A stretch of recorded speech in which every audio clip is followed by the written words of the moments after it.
Today we will study about Human Genome Project HGP। HGP को हमको study करना है। HGP stand for human genome project. अभी हम जो जीनोमिक्स देखे, एप्लीकेशन ऑफ जीनोमिक्स देखे, उसके जैसे हमने बहुत सारे एनिमल का, प्लांट का, माइक्रो ऑर्गेनिज्म का जीनोम स्टडी किए। तो यहाँ पे क्या बताया गया है कि ये ह्यूमन जीनोम प्रोजेक्ट है, ये एक ऑर्गेनाइजेशन के थ्रू स्टार्ट किया गया। उसका नाम है ह्यूगो। ह्यूगो का फुल फॉर्म है ह्यूमन जीनोम ऑर्गेनाइजेशन, है ना। ये ऑर्गेनाइजेशन ने ये वर्क स्टार्ट किया इन 1990 और इसमें जो कोऑर्डिनेट थे, उसका जो डिपार्टमेंट था वो यूएस डिपार्टमेंट ऑफ एनर्जी। इस डिपार्टमेंट के थ्रू ये प्रोजेक्ट स्टार्ट किया गया और ये प्रोजेक्ट कंप्लीट हुआ 2003 में।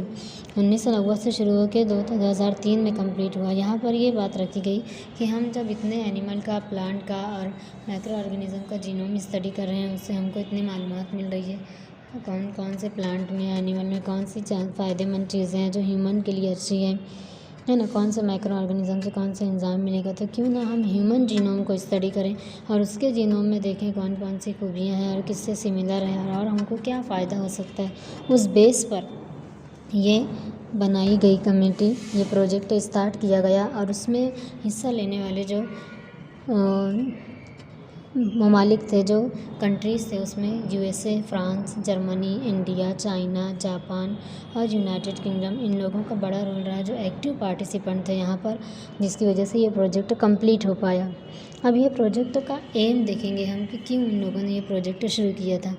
तो ह्यूमन जीनोम के लिए पहला है mapping of human genome at nucleotide base और सीक्वेंस। यानी सबसे पहले यहाँ पे ये देखा गया कि जो मैपिंग है जीनोम की, जो जीन्स वहाँ पर बने हुए हैं उनमें न्यूक्लियोटाइड बेस क्या है। जैसे हमने प्लांट में और एनिमल में स्टडी किया है एडेनाइन, गुआनाइन, साइटोसिन और थायमिन, ये बेस पेयरिंग होती है। तो ह्यूमन में भी ऐसा है कि कुछ अलग है। सबसे पहले ये मालूम किया गया तो वो सिमिलर मिला।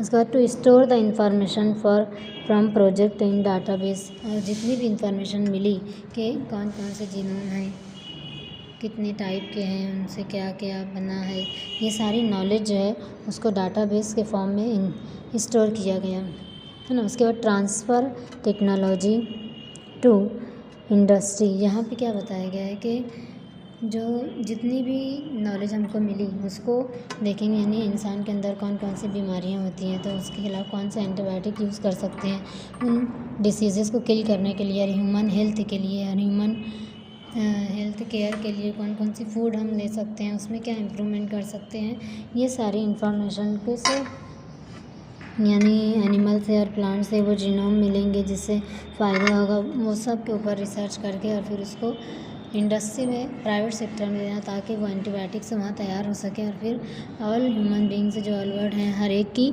केयर हो, है ना।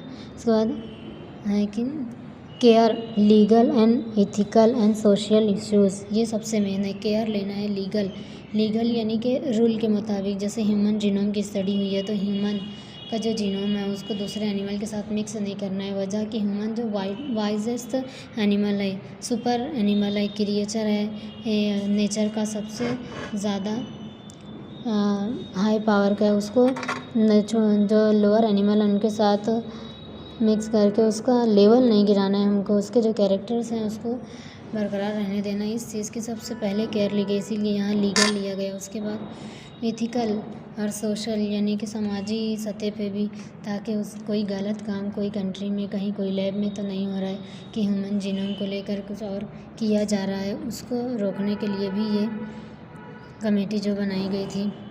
ऐसे ही comparison of human gene to their living organism to show the evolution, है ना। कंपेयर करना ह्यूमन जीन को दूसरे लिविंग ऑर्गेनिज्म से, जिससे एवोल्यूशन समझ में आए। जैसे कि डार्विन ने बताया था कि हमारे जो फोरफादर्स हैं वो मंकीज़ हैं, है ना, चिंपैंजीज़ हैं, जिससे हम बने हैं, ऐसे उसकी थ्योरी थी।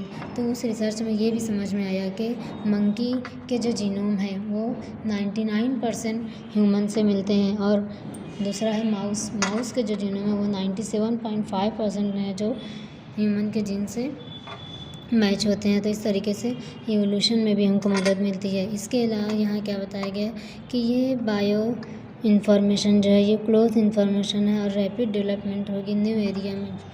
ये इंफॉर्मेशन से हम नए एरिया में बहुत फास्ट डेवलपमेंट कर सकते हैं। दूसरा, इस रिसर्च जो हुई है उससे जो अंडरस्टैंडिंग हमको मिली है हम उसकी ब्लूप्रिंट बना के और उसको कंस्ट्रक्ट करके बिल्ड करेंगे ह्यूमन जीनोम को, है ना।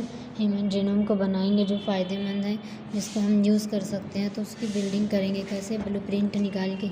इसके अलावा ये रिसर्च से हम सीखें कि इसका जो फंक्शन ऑफ जीन है ना, फंक्शन ऑफ जीन, कि वो कौन से जीन से वो पर्टिकुलर प्रोटीन मिलेगा, उस नॉलेज को लेना है और उसको बड़े पैमाने पर मेजर इम्पोर्टेंस दिया है in the field of medicine. और मेडिसिन की फील्ड में हम उसको यूज़ कर सकते हैं और बायोटेक्नोलॉजी की फील्ड में, है ना। सबसे पहले मेडिसिन हम अपनी पहले हेल्थ देखेंगे, हेल्थ की केयर। उसके बाद बायोटेक्नोलॉजी में जो एडवांस टेक्निक मैंने आपको बताई कि डायरेक्टली हम जीन थेरेपी करेंगे, जीन का ट्रांसप्लांटेशन करेंगे, जीन की रिपेयरिंग करेंगे ताकि वो डिसीज़ नेक्स्ट जनरेशन में ना आए, है ना। ऐसे ही ये ह्यूमन जीनोम प्रोजेक्ट जो है वो कंप्लीट होगा। वो क्या दिया, accurate sequence of 3 billion genome और 3 बिलियन DNA, है ना, which makes the human genome जो बनाते हैं उसके बारे में मालूमात मिली। दूसरा, ये सीक्वेंसेस जो हैं अदर ऑर्गेनिज़म के कैसे हैं और वो अदर ऑर्गेनिज़म हमारे लिए कैसे फ़ायदेमंद है। जैसे ई कोलाई है, ये जो हमारी आंतों में रहता है, फ़ायदेमंद बैक्टीरिया है। ईस्ट एक फंगस है, ये भी हमारे लिए फ़ायदेमंद है, हमको फूड देती है ना, एंजाइम्स देते हैं। ड्रोसोफिला है, राइस है, माउस है, ये सब ऐसी हैं जिनके अंदर जो जीनोम है वो हमारे लिए फ़ायदेमंद है, एक हमारी हेल्थ के लिए या फिर हम डिसीज़ से केयर के लिए या और दूसरे फ़ायदे के लिए।